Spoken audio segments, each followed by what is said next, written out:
Hi, Deathscyp here from YCG, your casual gamer.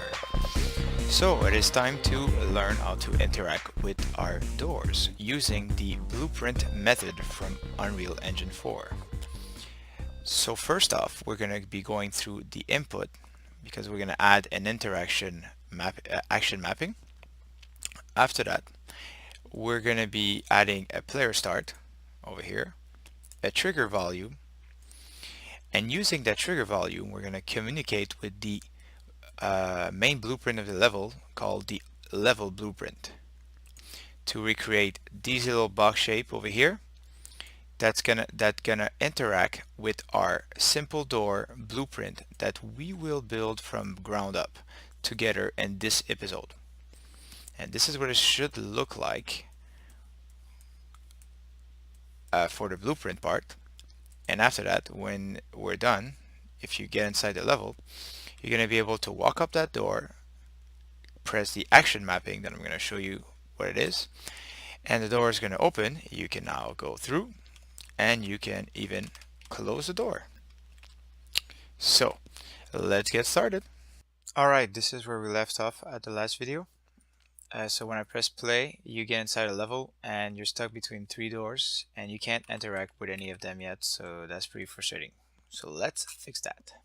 So right away on the top left tab, you're going to go inside the edit project setting. You're going to go inside input and we're going to add an action mapping. See, it's already here over here. I'm going to delete that. I'm going to click on the plus over here and we're going to add an action mapping for interaction. So what that is over here is, let's add it first and then we'll talk about it. So add keyboard, I'm going to use the E key.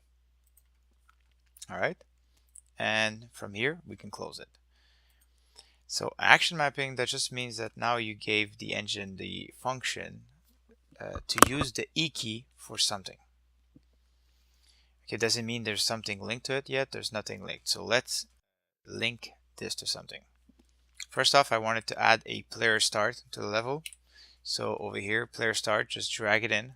That way when you start now, you're not going to fall through the level if you press play while you're inside a wall or inside a floor. You're always going to start at the player start. Next is today's subject, the trigger volume. So using a trigger volume, we're going to open and close that door over here. Okay, so trigger volume is pretty self-explanatory. It's something that happens when a trigger happens when you're inside the volume. So if you're inside the volume, something can happen. If you step outside or if you shoot it, something can happen. For this purpose of for this tutorial, we're going to be interacting. So that means we're going to go inside the volume and then something is going to carry out. So now everything is set up. Let's create our first blueprint. So I'm not going to go in depth on the subject of what is a blueprint because Zach Parrish from Unreal Engine 4 really the massive tutorial series. I'm going to put a link in my description. He's the best at explaining it. I saw his video and it's I couldn't explain it better than him. So go check it out if you don't know what a blueprint is. If you want in short term, blueprint is visual programming through a visual scripting board. Okay, you connect boxes together and nodes to create your action, your code. All right, so right click, create a new blueprint in the blueprint folder. We're going to make an actor blueprint and call it simple door. So let's get into it. So this is the viewport of the blueprint editor. So we don't have a door in there yet, so let's add it, add component, static mesh, and we'll call it a door. So if you want to choose what your door is going to look like, because right now there's nothing here, it says none, you can go inside and scroll down for it or write, I think, door, but I'm not sure. It's like we don't know which one it is, so instead of doing this, let's do the simple way. We're going to go on our props, click the door, and just drag it in 10 times faster. You don't have to go to the hassle of looking through each and see which one is the best one. And there you go. And since we already add a collision to it, the door is already set up. So compile, save. We're going to go straight ahead inside the event graph and start building our program. So we don't need those two nodes yet. I'm going to remove them just to keep the video short. Just jump straight to the point. We're going to use the event tick. Now the event tick is something that's going to happen. It's going to check for a condition each tick, and most of the time it's going to be really fast. So you want to make sure that you don't have too many of these in your level, because it can create a lot of lag. So the way the blueprint works is you use the arrow to carry out your program. So now let's see what this event is going to be ticking for. So we're going to add a branch. A branch is like if you would put an if inside your code. So it's going to check if it's true, this carries out. If it's false, this is true. And the condition is, in our case, the E key. So right click over here. We're going to write get player controller. Whoops. And let's get the E key we just assigned. So is input key down. And we're going to go keyboard and get our E key. There you go. Connect these two together and let's move on. So the first condition is they're going to check if the E key is pressed down. That's pretty simple. Now, the next thing is we're going to add a variable, and we're going to keep it as a boolean. You're going to understand right away. We're going to call it can door be open. That's it. So now when you have I call it a boolean because like you see over here, it's red, right? Like the condition over here. So the way the boolean variable over here, you have a bunch of types over here. We're just going to talk about the boolean, the rotator, and the float for now today. So the boolean is like a true false variable. So when you use that is because you have a condition, true or false, that you need to trigger. Like can the door be open, true or false. So we're going to drag that in. We're going to get it. If you get the value, you get what it is. If you want to set it, well, it's pretty much you can set or get. We're going to get the value, so current value, and we're going to branch it again. So if you want to do the quick motion to put a branch, is you hold the B key and you left click to make it appear. Connected to true. So now if the E key is down, it's going to check if you can open the door. Now if you can, so right now it's at false, and we're going to trigger it through our trigger volume. So let's put it down for 2 seconds, and we're going to set up our trigger volume right away with the level blueprint. Open over here on the blueprint, open level blueprint. Now you're going to understand what I'm doing in a few seconds. Is okay, so if you want to be able to select your trigger volume, you're gonna have to click the edges on the side over here. That way, when you're inside your level blueprint, you can right click and you can add a reference or a event based on that trigger volume. Okay, so we're gonna add a collision actor begin overlap. Like you see, you had all the other options, and we're going to add again a collision for end overlap. So when the actor enters the trigger volume, we're going to first we're going to have to go get our blueprint. So now our blueprint is not in the level yet, so let's change that now, because here we just have a static mesh. So instead of deleting it and adding the door and then reposition it, we already have the perfect position. So let's do the switch. So you click on the simple door blueprint, you right click on the door static mesh, and you replace with the actor. And there you go. Your blueprint is inside your level. Make sure you save, click on the door, get inside your level blueprint, and then from here we're going to right click and add a reference to our door. From the door, you're going to drag out, and we're going to set can door be open.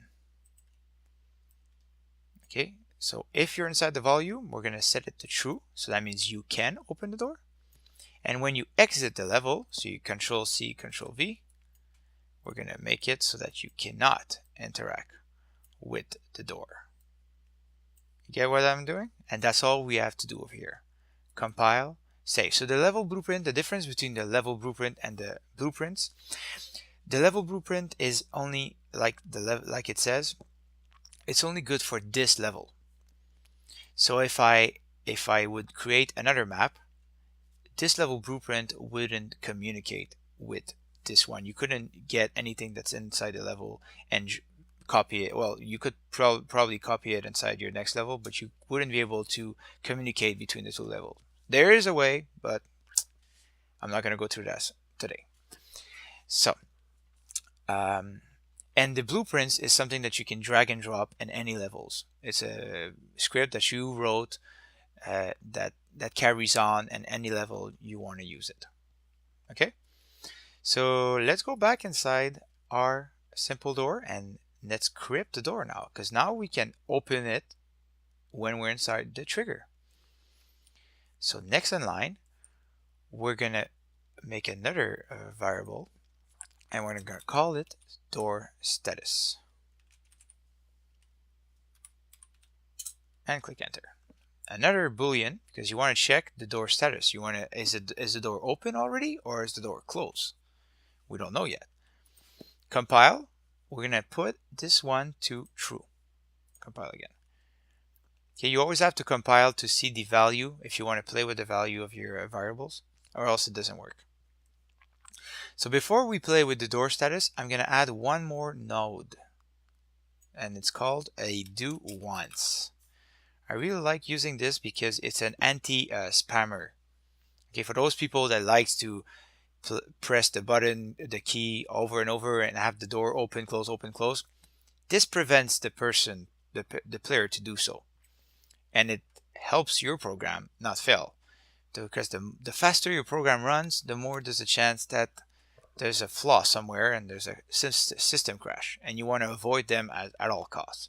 So now when the player is going to be able to interact with the door, it's only going to let one input go through, and then it's going to cut the action. Even if you can interact with it 1,000 times, it's just going to let you interact with it once.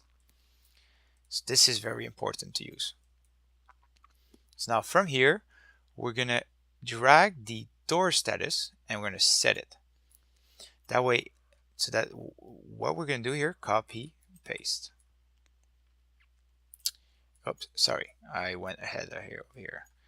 Drag them on the side. First of all, we have to check if the door is open or closed. So get, to just get your door out without having to choose, you just have to hold Control and drag it out, like I just did. So from here, hold B, open. Now you make a branch. So now we're going to check if the door is open or closed. If the door is already closed, which it is, because I set it to close, if it's true, then you open it. When the door is going to be open, that means it's going to be unchecked. That way it knows that after that, when it runs to the program again, it's going to go to the false, and it's going to close it back. All right, you get what we're doing over here? Next node I wanted to show you is well, this one we're just going to put it up, and I'm going to talk about it later, okay, in another video. The sequence node. When you want to carry on more than one action, but you want one action to go first and then the other one, you put a sequence node. I'm putting them there because eventually I want to show you how to add noise, sound to the door. So you would have the sound to go first, and then the door action would open. But since we're just focusing right now on adding the door, I'm going to leave your imagination. Maybe you can figure out how to put the sound yourself. But to make the actual action, I think that's the harder part. So let's do that together. You're going to drag the scene root over here and get a get. From there, the scene root is the actual, when you go in the viewport, is the little round shape over here. So where is your center origin of your scene. So you always want to turn from that origin. Drag it out, get world rotation, because we're going to be opening the doors. That means we're going to be rotating the door on the Z axis. We're going to make a new variable and we're going to call it initial rotation. All right, this one we're going to be using the rotator. Like you see, it's the same color. A variable. So like it says on the rotator, you use this variable to make a rotation.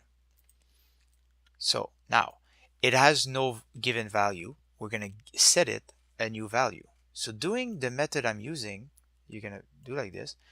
What's nice about it is wherever you put your door in your world, even if you rotate it all kinds of way, it's going to understand to start from the initial rotation that you set up over here before it actually carries out your rotation. And that's really important, because if you make a door and you just give it, like, you remove the initial rotation, you just make it rotate on itself.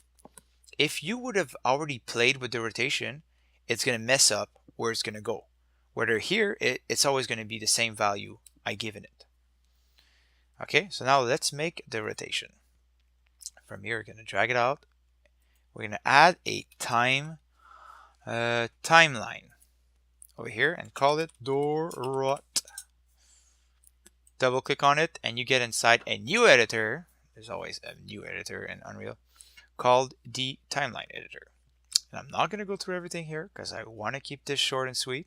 We're going to go right away and make a flow track. Okay, flow track is, let's call it a door rotation. A flow track is you give it a given value. Using that value, you make something with it. Could be a light that you're trying to dim up, dim down. Could be a elf or objective. But for now, we're going to use it to make a rotation. The length, how long do you want the timeline to last? I'll put it on 2 seconds. And you're going to use the last keyframe. Always use that if you want to carry on your action. From here, if you want to add a node over here, you're going to hold shift and click. We're going to add 2, 1 for the beginning. It doesn't matter where you put it because you can set them up after. So click on the first one, make sure it's at 0 and 0. And then click the second one and we're going to put it on the timeline at 2 seconds. And we're going to put the value at 100. Because no door opens only at 90 degrees all the time. Well, maybe some of them, but most of the time you can open more. So let's put it at 100 just to make it look a little realistic. Compile. And then you can close that over here. We're done over here. Oh, you can actually make it look nicer over here because now it's you can't see your line. Zoom and zoom. And now you have a perfect line over here. And let's close this. So now we're going to get our initial rotation, get, and we're going to break the rotation. And why do we do this? Because right now we just want to make the rotation on one angle. Okay, because if I click on the door and I go over here, I don't want to make a rotation that would globally use the 3, or else it's going to be looking really retarded when you're going to see your program go. We just want to rotate on the Z axis. So to do that, I need to break rotation. And I take my Z axis and I'm going to drag it out, click on the plus and float plus float. So now just to make it look nice, because right now I'm going to put this one here and put the other one in like this. So it's going to take the initial rotation and add 100 to it. So what do we do next? Make rotation. Make rotator. We don't want to go on the X, so Alt click to break the link, put it on the Z, and then from here we're going to use the return value and carry it out to set actor, sorry, no space, actor relative rotation. So now this is all the maths, the math that is gonna happen behind scene, and then the update, you just put them together. Next and last, click over here and put it to reverse. So once this is finished, it's gonna next time you interact with it, it's gonna reverse it, putting it back to closed door. Now, if I go with this right now, I'm gonna run through one problem. It's only gonna carry out the option once. So that means it's gonna open the door and I won't be able to interact with it anymore because it carried it out once and nothing resetted the do once, and you always want something to reset so that you can interact it again, unless it's something that you don't want to be able to interact with again. So we're going to drag this out and make a retriggable delay flow control. Make it on 1 second, and we're going to drag it all the way to the reset button. Now I know it doesn't look pretty nice to have a line going in the middle. Let's fix this right away. Double click on the line and it's going to make a reroute node. You can put it up there like this and then grab this one over here and put it up. Now it looks pretty sexy. I like it like that. There we go. So now you have your program. So let's sum up. The event is looking for the E action that is pressed, and it's checking if you can open the door. So if you're not inside the volume, you're not going to be able to interact with it because we already set it up inside our level blueprint. Then if you can open the door, it's going to check if the door is closed or open. If it's closed, it's going to open it, and then after 1 second, after the action has been carried out, it's going to wait a second before you can actually close it. That way you can't spam the program. So let's give it a go. Compile, save, and close. Now if I click play and I get inside the level, if I go towards it, I should be able to open it. Press the E key, and there you go. The door opens. If I press again, the door closes. Door opens and you can go through it, and door closes. Stucks you in another room. So I hope you enjoyed that first blueprint tutorial. Next, I'm going to show you how to make the line trace. And after that, because this is just a basic way to do it, but the trigger volume is very interesting. You can use it for so many things. And I can't wait to show you. So have a good one and see you next time.